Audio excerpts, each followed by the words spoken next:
Hello people. So I'm going to go away for a few days to the Netherlands, to Rotterdam, to visit my father. Possibly visit Antwerp and Ghent as well whilst I'm there. So I wanted to make a philosophical video before I went. I was thinking about topics that I could cover, and one that seems as apt as any is freedom of speech. The whole concept around freedom of speech. So I want to discuss this a little bit. When we talk about democracy, that's become quite an abstract term, in the sense that it's thrown around a lot, and sometimes it's sort of subject to how people perceive it. Democracy in its most basic sense comes from the Greek and demos, and it means all of the people. Basically it means representation in that sense. So what we I'm not saying that as a direct quote because I have nothing in front of me, but basically democracy is about people having a choice, rather than having an authoritarian system whereby one leader or a group of people make all the decisions without ever consulting anyone, and it's just done and that's it. Democracy in theory should be public consultation to some extent, accountability, that sort of thing. But this video isn't so much about democracy, it's about freedom of expression. Now, the reason I mention democracy is because freedom of expression is something that is often linked with democracy. This is quite a fragile issue, and the reason it's fragile is because it's not as black and white as you would think. Now, I believe in freedom of expression, and anyone who claims that they support democracy should believe in freedom of expression. It's an oxymoron to say that you're pro-democracy if you want to curtail someone's right to free expression.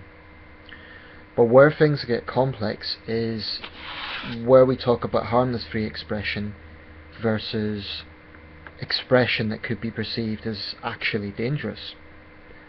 Let me give an example. Speech that could be perceived as promoting terrorism. Now, there is an area that might be questionable. Speech that might involve slandering someone without any evidence, and then that person is a victim of lynch mob mentality because some idiots branded them without any basis for that. That's an area where freedom of speech could be questionable. I think a lot of these issues are very relevant in this country because arguably we have a situation whereby certain forms of expression have too much freedom, in a sense, and other in this country we're lucky to have pretty strong free expression. Britain doesn't have a written constitution per se, but you can more or less say anything you want in this country. But there is some areas where you would definitely face consequences, so in that sense we do not have absolute freedom of speech. Take for example something that can be perceived as racist or homophobic or sexist or attacking a religion. Any of those things you could find yourself subject to. It could actually be a criminal offence. It could be perceived as a sort of harassment against any one of the groups that is perceived to be targeted. But then the question is this justified? Because take for example, I made a video recently about a guy in the London Underground harassing a young woman. Now, I think it's entirely legitimate that he faced consequences for that. Some would say though he's just expressing his opinion. He didn't actually assault her, he didn't actually attack her physically. He was saying some pretty vile things. If you see the video you know what I'm talking about. So my question is, where is the drawing line between offence, the right to offend, and freedom of expression? Because if you want to take freedom of expression as a total concept, i.e. anyone could say anything they want as long as no actual actions are involved, as long as no violence is involved, then you would be giving a blueprint for many things. Then you would have to go along and say, well, racism, sexism, hatred against religious groups are all justified because it's freedom of expression. But I'm uneasy with that, because then are we given a green light to situations of bullying? Because technically then you could say bullying's permitted because it's free expression. Well, the point I'm trying to make is you can use free expression as an excuse for almost anything. So in a world where absolute freedom does not exist, do we have to have some logical restraints on what people say? Now, I'm not saying that's my position, I'm not saying that, but I'm just putting the question out there. What do you think of that? If you're watching this video, let me know your thoughts. There is, of course, another area, which is political correctness. People might perceive insult when the person supposedly given the insult, they would argue they're just stating a fact and the other person doesn't want to hear that fact. I might say, for example, there's a serious problem of violence within Islam. That's a fact. Muslims might turn around and say that's Islamophobic. I might say I dislike many aspects of feminism. Some women might turn around and say I'm a misogynist. I might say I'm uncomfortable with gay prides, and then gay people might assume I'm homophobic. My point is, when you have a situation where overt sensitivity is dominating public discourse, then that is itself an attack on freedom of expression. But then the other side of the argument is, what if you have an organisation, or for example a newspaper, that I would argue, and I'm sure some people would agree with me, is very detrimental to society, when, take for example a tabloid press, the sort of distortion that they promote. Now, they will always hide behind the press freedom argument, but what I say is what they're doing is has more to do with action than freedom of expression, because it's not a case of, it's a bit like the Jeremy Kyle show, something I've taken issue with. Now, to me, that's not freedom of expression, that's an action. So we have the dividing line there between having an opinion and action. The Jeremy Kyle show is a physical thing. It's people being brought onto the show to be, in my opinion, exploited. Some would say, oh, Kyle's entitled to his opinion. Well, I would turn around and say, yes, he is, but he's not entitled to exploit people. And that's the dividing line. Likewise, the editors of all the tabloid press, I would say they're entirely entitled to their opinion, but they aren't entitled to destroy lives through distortion. So I believe that sometimes freedom of speech is used when actually something else is going on, which is a physical thing.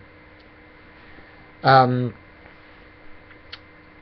are many parts of the world where there are clear attacks on freedom of expression which are, in my opinion, barbaric.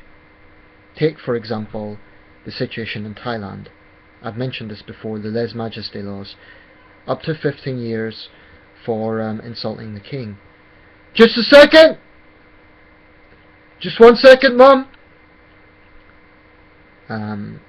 Please excuse that. I'll continue speaking. So you have a situation where...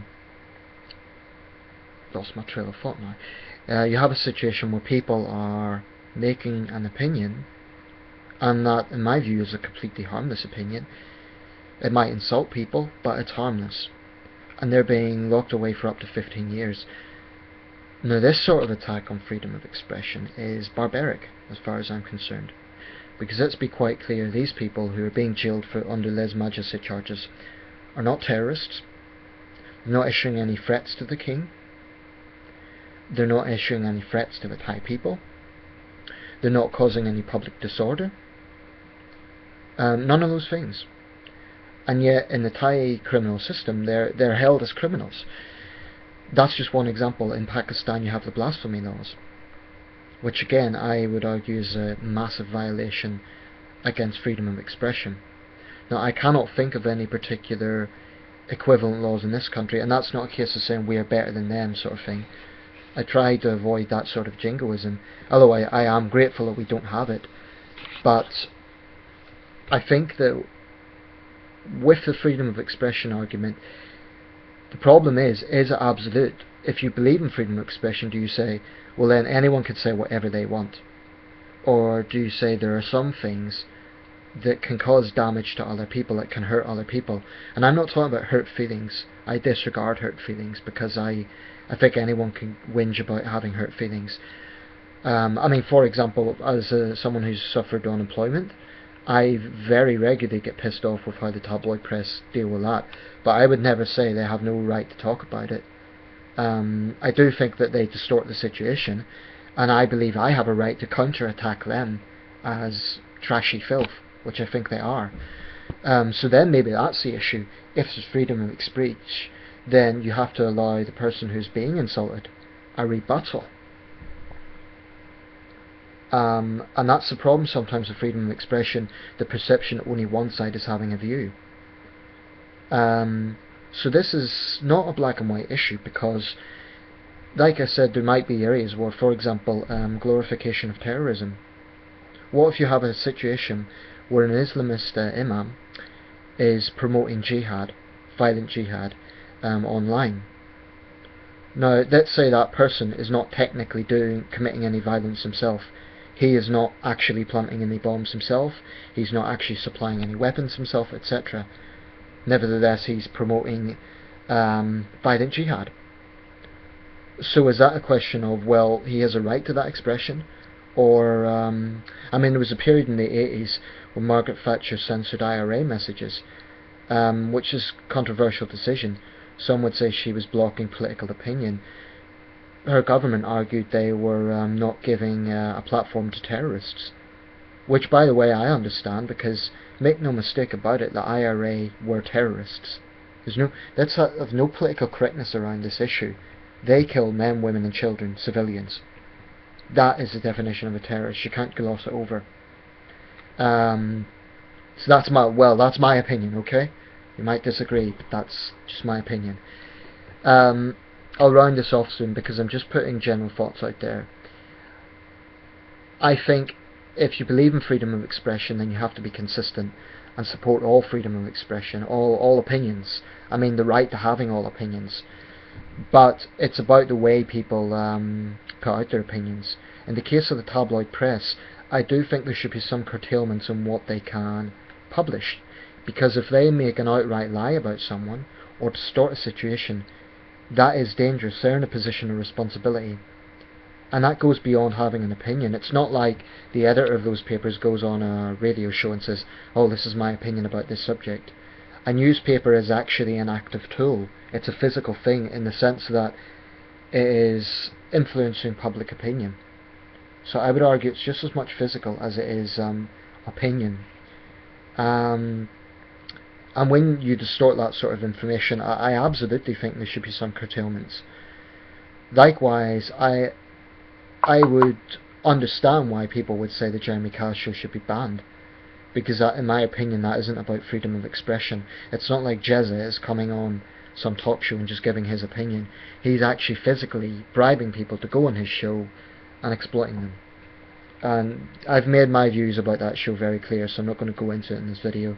If you're wondering about what my position is on that, I've made several videos about it.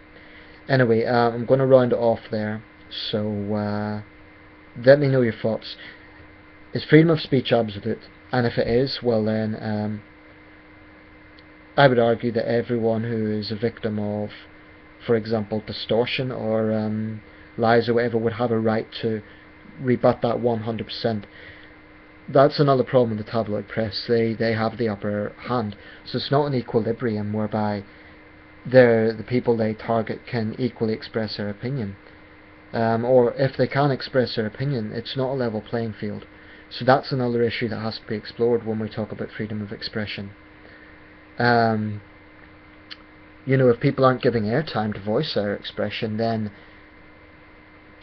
what's the point of having an expression, what's the point of having a view if you're not given, I mean, yes, you can upload YouTube videos like I'm doing, but not everyone has an access to a computer. So, and not everyone has the software to upload YouTube videos. So the point I'm making is freedom of speech absolute? Let me know your thoughts on this. Thank you.